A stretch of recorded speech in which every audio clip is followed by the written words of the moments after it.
पर हम लोग जब परीक्षा की घड़ी आती है तो अनुत्तीर्ण हो जाते हैं, फेल हो जाते हैं। नामदेव जी के घर में आग लगी, लोग दौड़े कि नामदेव जी का सब जल जाएगा। नामदेव जी लोगों के हाथ से छीन छीन करके सामान अग्नि में डालने लगे। बोले महाराज ये तो भक्त का घर है, इसमें भगवान को छोड़ के आएगा कौन? चाहे आग बन के आओ, चाहे पानी बन के आओ, बताओ किसी के घर में आग लग जाए, वो सामान्य व्यक्ति हो और कुछ उसका दूसरा कोई ठौर ठिकाना हो नहीं, और घर में आग लग जाए तो उसे कितना भय होगा। नामदेव जी महाराज ने बची कुची सामग्री लोगों के हाथ से भी छीन कर अग्नि में डाल दी। गांव के लोगों ने पंचायत की, बोले समाज ने जो कुछ किया था सहयोग, उस पर भी इन्होंने पानी फेर दिया। अब पंचायत कर लो, एक स्वर से फैसला कर लो कि अब ये कहेगा कि हमारा सहयोग करके घर बनवा दो, हमारा छप्पर छपवा दो, छान छपवा दो, इसको सहायता भी नहीं करना, कुछ मांगे तो इसको देना नहीं, रस्सी बांस फूस कुछ भी, एक फूस का तिनका भी इसको नहीं देना, खाने के लिए इसको अन्न का एक कण भी हम लोग नहीं देंगे। देखते हैं बड़ा भारी भगत बनता है। और नामदेव जी आनंद से खुले आकाश में बैठ करके भजन कर रहे हैं। तो ठाकुर, अब देखो आग लगना भी प्रभु का मंगलमय विधान है। ये बात श्री नामदेव जी ने जब स्वीकार की तो साक्षात श्री पंढरीनाथ भगवान रुक्मिणी जी के सहित पधारे और नामदेव जी से बोले कि नामदेव जी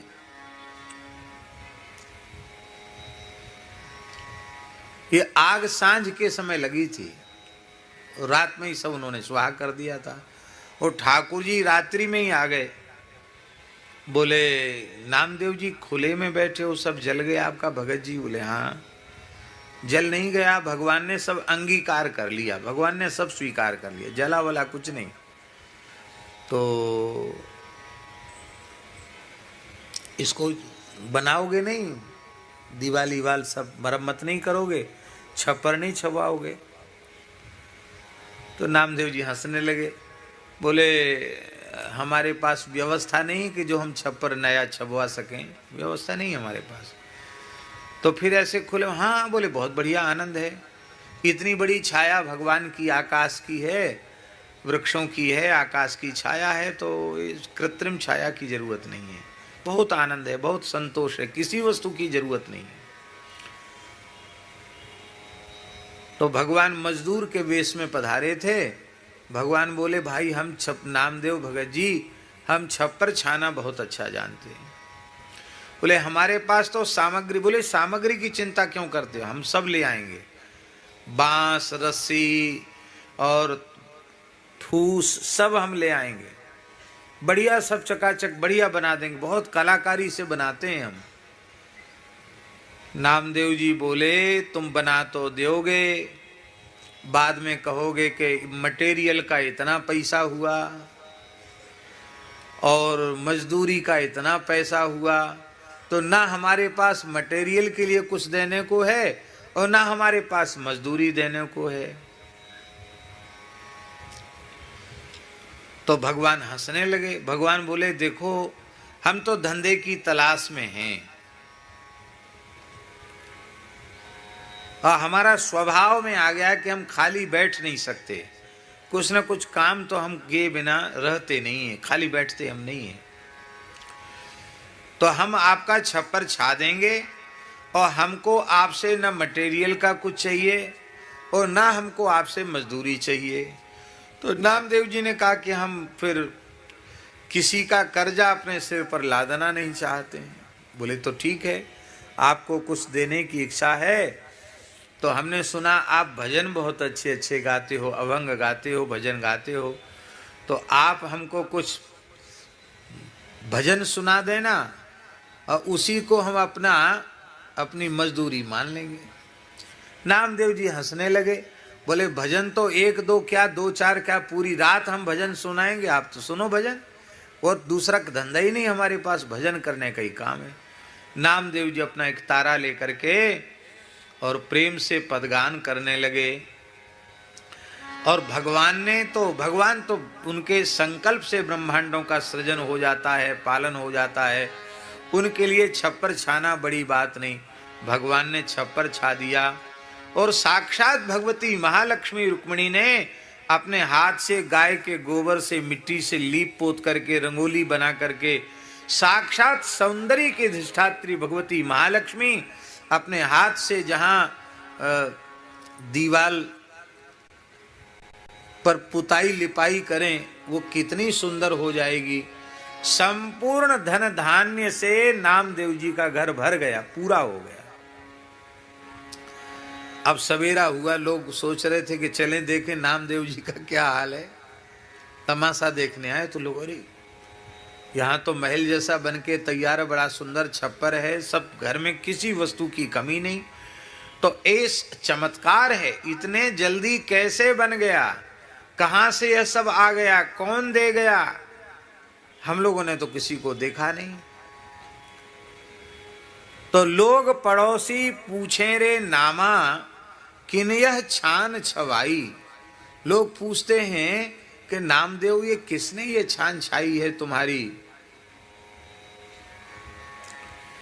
हम भी अपनी छान छबवाना चाहते हैं।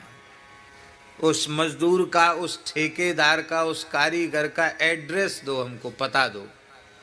हम भी अपना ऐसे ही, पूरे गांव में पंढरपुर में इतना सुंदर कोई छप्पर है ही नहीं जितना बढ़िया आपका छाया गया है, तो उसी से हम छपवाएंगे। तो नामदेव जी बोले कि वो जो छप्पर छाने वाला है ना, उसको तुम कुछ दे नहीं सकते हो, उसकी मजदूरी नहीं दे सकते। तो लोग बोले कि तुमते अधिक मजूरी दे, तुमसे ज्यादा मजदूरी देंगे, तुमने जितना दिया उससे दोगुना चौगुना देंगे हम। नामदेव जी हंसने लगे, बोले वो कौड़ी पैसा लेने वाला मजदूर नहीं है। तब कैसा है? बोले बैठिया प्रीति मजूरी मांगे, वो प्रेम की मजूरी चाहता है। प्रेम धन है तुम्हारे पास? सब चुप हो गए। तो एक तो प्रेम की मजदूरी चाहता, वो प्रेम की मजदूरी तुम्हारे पास है नहीं। और दूसरी बात यह है कि ऐसा छप्पर छपवाने के लिए पहले भरे बसे बसाए घर में आग लगानी पड़ेगी और बचा हुआ सामान उसी में झोंकना पड़ेगा।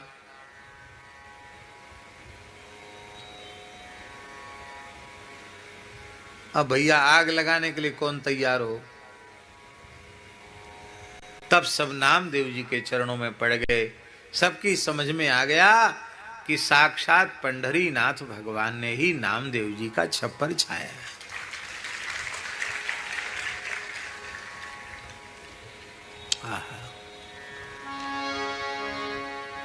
ये है भक्त का स्वरूप। जब भगवान के सब विधान मंगलमय हैं, तो हमारे जीवन में कोई संकट आया, कोई विपत्ति आई, तो वह अमंगलमयी कैसे हो सकती है? वो ही मंगलमयी है। हमने तो अपने बाल्यकाल से लेके अब तक के जीवन में जो अनुभव किया है, उसके आधार पर हम कह सकते हैं कि जो जो विपरीत परिस्थितियां हमारे जीवन में आईं, एक समय उनको देखकर मनुष्य का स्वभाव है तो थोड़ी विक्षेप तो हुआ, लेकिन बाद में समझ में आया कि यह भी प्रभु का मंगलमय विधान ही था और इसी में हमारा परम मंगल छिपा हुआ था। बोलो भक्तवत्सल भगवान की जय। तो जब भगवान के सब विधान मंगलमय हैं, तो डर भय संकोच की क्या आवश्यकता है?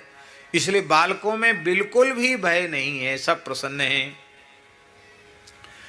जब तक बालक चारों ओर से घेर कर देखते रहे, तब तक वह कुछ नहीं बोला। तो ब्रजवासी बालक तो चंचल हो ही हैं, पर ब्रजवासी बालक, आप लोग कहें बालक चंचल हों पर ब्रजवासी बालक, ये विशेषता है। आप पूरी धरती के बालक बच्चन ने देखो, ब्रजवासी बालकन ने देखो, उनकी चंचलता और दुनिया से चौगुनी तो होती है। हमने तो अनुभव किया कि वहां की रज का प्रभाव है। ऐसा पट्ट सा जवाब देंगे छोटे छोटे बालक भी कि आप निरुत्तर हो जाएंगे, चाहे जितने पढ़े लिखे हों। ये ठाकुर जी की कछु विशेष कृपा करुणा है।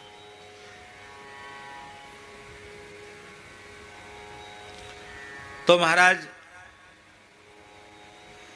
वो बालकों को ने देखा कि ये है क्या, देखें, छू के देखें।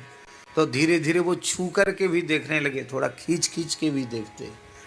पर वो बिल्कुल ऐसे बैठा बगुला कि बिल्कुल जैसे आंख बंद किए हुए, चोंच ऐसी किए हुए।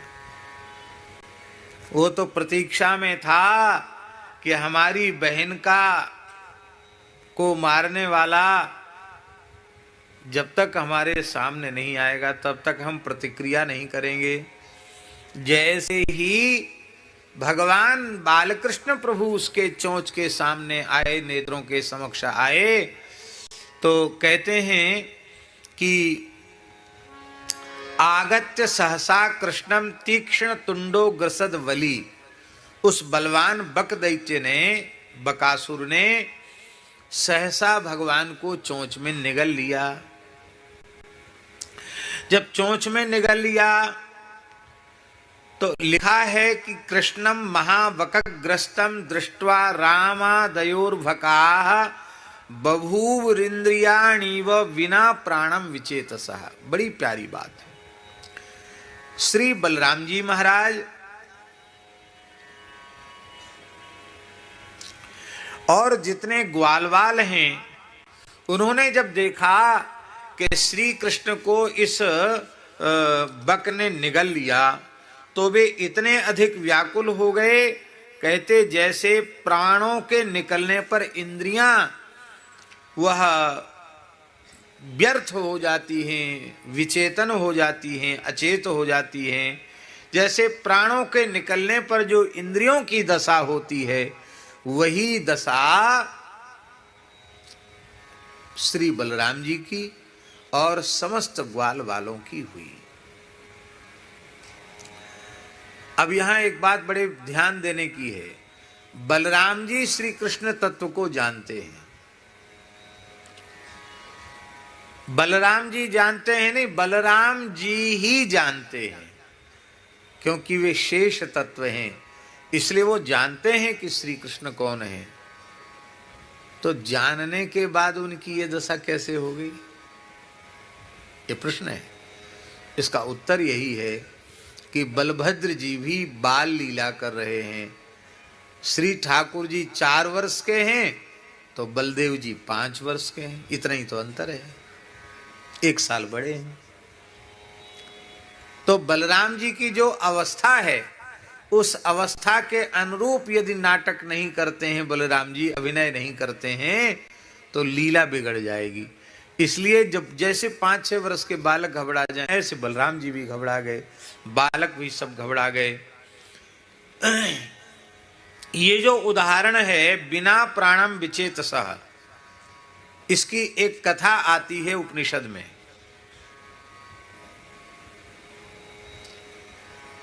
उपनिषद में इसकी एक कथा आती है कि एक बार इंद्रियों का झगड़ा हो गया। कितनी इंद्रियां हैं? 10। पंच ज्ञानेंद्रिय और पंच कर्मेंद्रिय, 10 का कलह हो गया, भारी झगड़ा हुआ 10 का। हाँ, एक सोफा संतों के लिए विराज रख दो, इधर सामने ले आओ। श्री वृंदावन बिहारी लाल की जय। जय जय श्री राधे।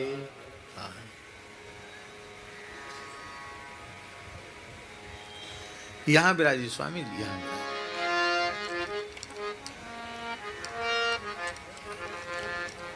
ठीक है, ठीक है। तो उपनिषद की एक आख्यायिका हम आपको सुना रहे थे।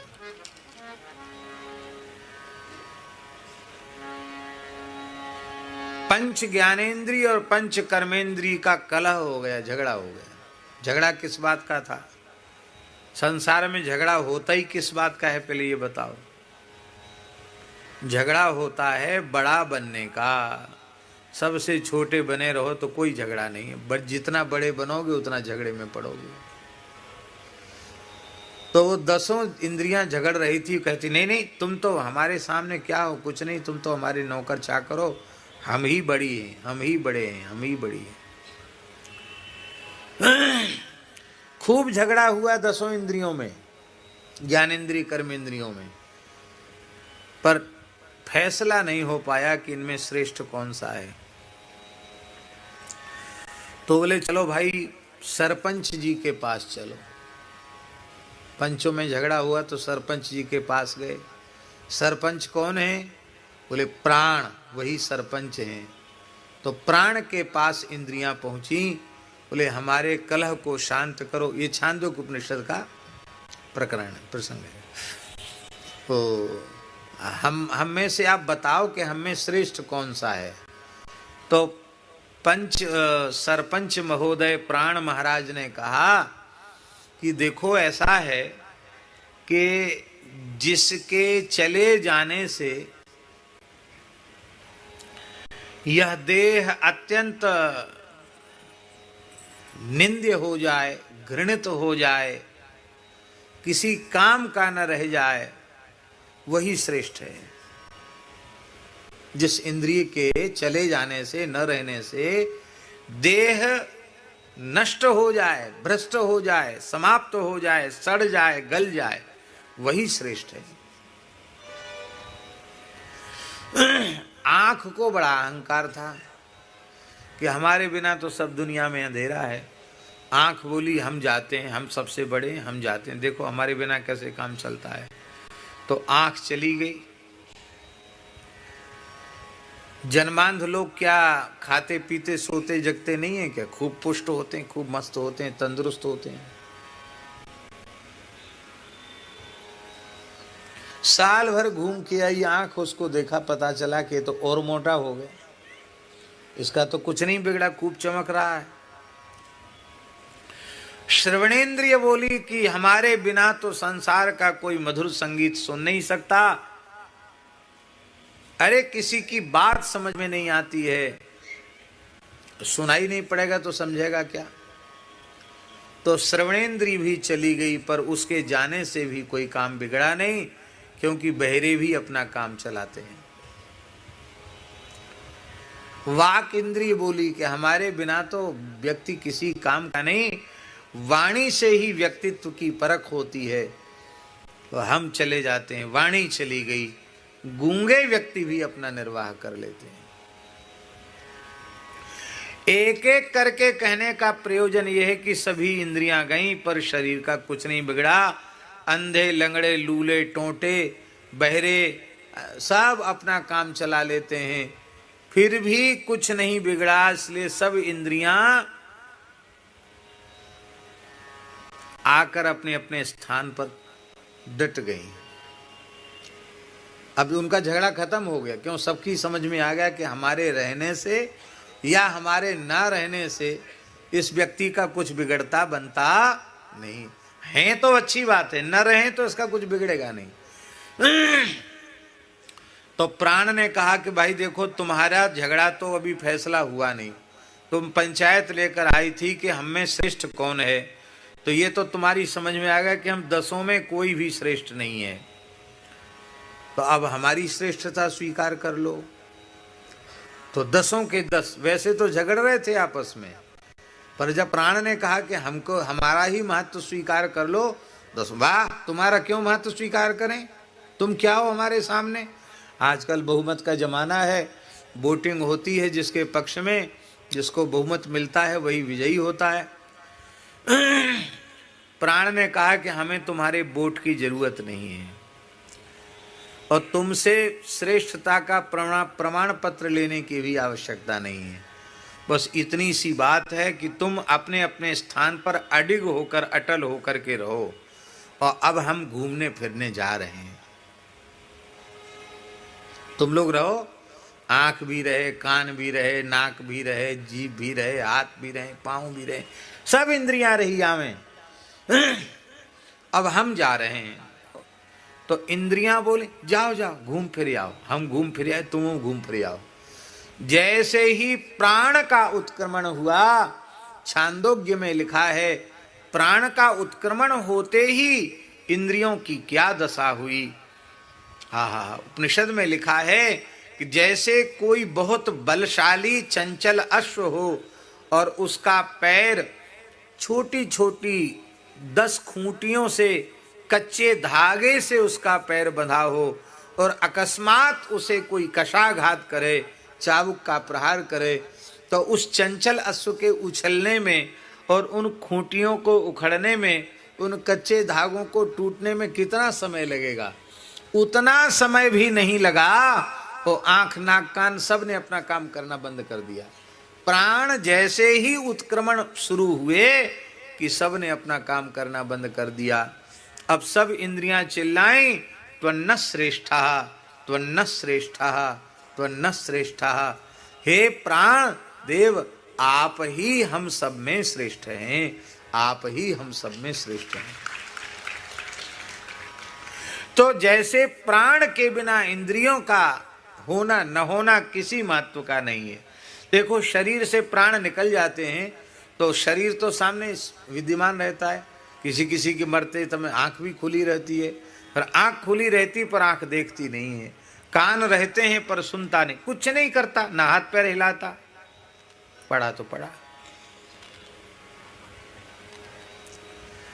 ठंड के मौसम में किसी को बाहर डाल दो तो चिल्लाएगा, और मुर्दे को तुम हिमालय में जाके धर आओ, न रोएगा न चिल्लाएगा, मुर्दा तो मुर्दा है, क्या है। जीवित मनुष्य को अग्नि का एक चिंगारी लग जाए तो चिल्लाता है कि हाय जल गए, और मुर्दा को तो निष्प्राण देह को चिता में रख दिया जाता है, कहाँ कुछ होता है।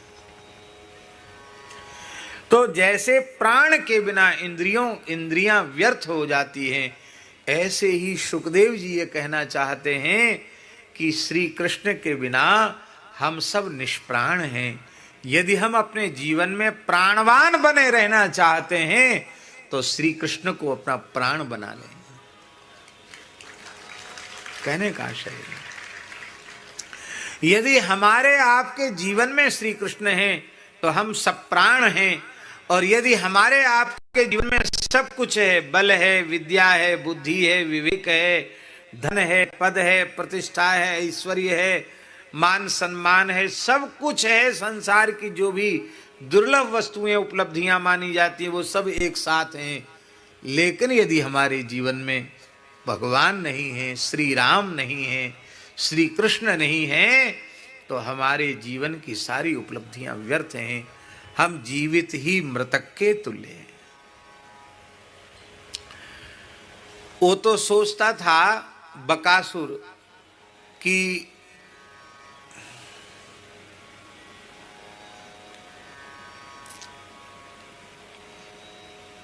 हम तो सीधे निगल जाएंगे, गुटक जाएंगे, इसको निगल जाएंगे, और ये तो बड़ा सुकोमल बालक है। लेकिन उसने जैसे ही अपने चोंच में रखा भगवान को, तो उसको लगा कि कोई प्रज्वलित लोहे का पिंड है। तम ताल मूलम प्रदहंत मग्निवत, जैसे भीतर किसी ने भयंकर आग लगा दी हो। गोपाल सूनम पितरम जगत गुरोह, वस्तुतः जगत गुरोह पितरम, जगत गुरु ब्रह्मा जी के भी जो पिता हैं, उन जगत पितामह ब्रह्मा के भी जो पिता हैं, उन श्री कृष्ण को सामान्य 4 वर्ष का बालक मान रहा था। वह मूर्ख दैत्य असुर जब उसका तालू जलने लग गया तो चच्छर्द सद्योतिरुषाक्षतम वकस्तुंडेन हंतुम पुनरभ्य पद्यत, और जब उसने देखा कि हमारा तालू जल ही जाएगा तो उगल दिया। जैसे कभी कभी धोखे से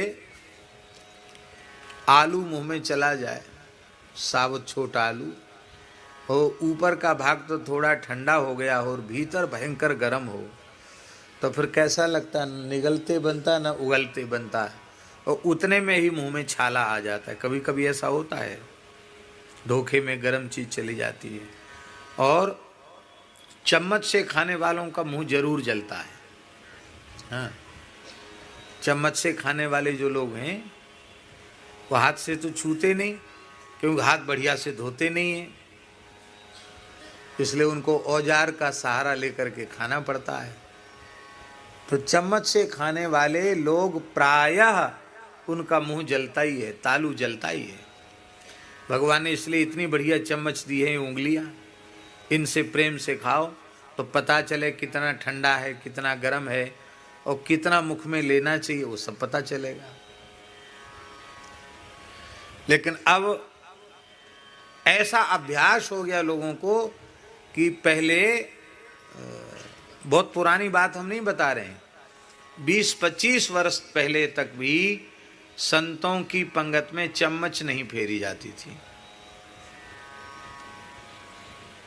20-25 साल पहले संतों की पंगत में, विरक्तों की पंगत में, साधु सन्यासियों की पंगत में चम्मच नहीं फेरी जाती थी। और चम्मच मांगने वाले को लोग खड़िया समझते, ए खड़िया, उसको बढ़िया नहीं समझते थे। अब तो महाराज लाओ चम्मच लाओ।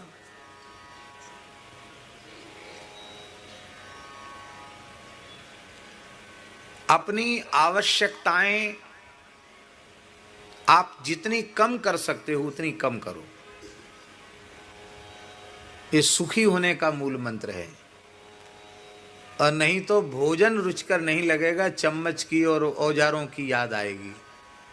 इसलिए पूरी तरह भगवान ने जो कुछ हमें दिया है, यह देव दुर्लभ मानव शरीर दिया है, अनेक आध्यात्मिक शक्तियों का खजाना है यह, इसी का उत्तम उपयोग करना चाहिए।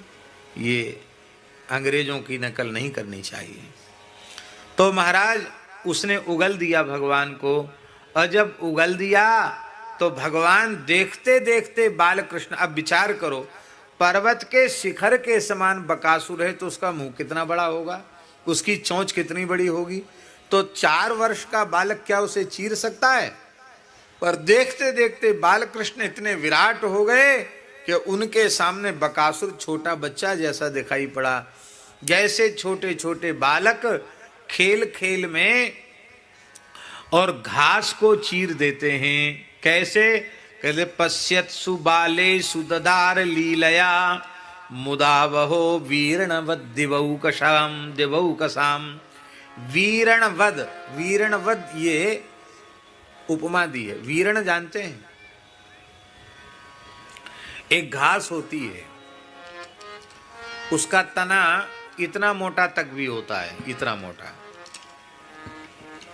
और ऊपर उसके एक पंजरी जैसी फूल जैसा निकलता है। प्रायः सजल क्षेत्रों में वो होता है, जहां तालाब वालाब के किनारे या खेत वगैरह में भी होता है। तो गांव देहात के बच्चे तो उसको उखाड़ के एक उधर से चीरेगा, एक उधर से चीरेगा।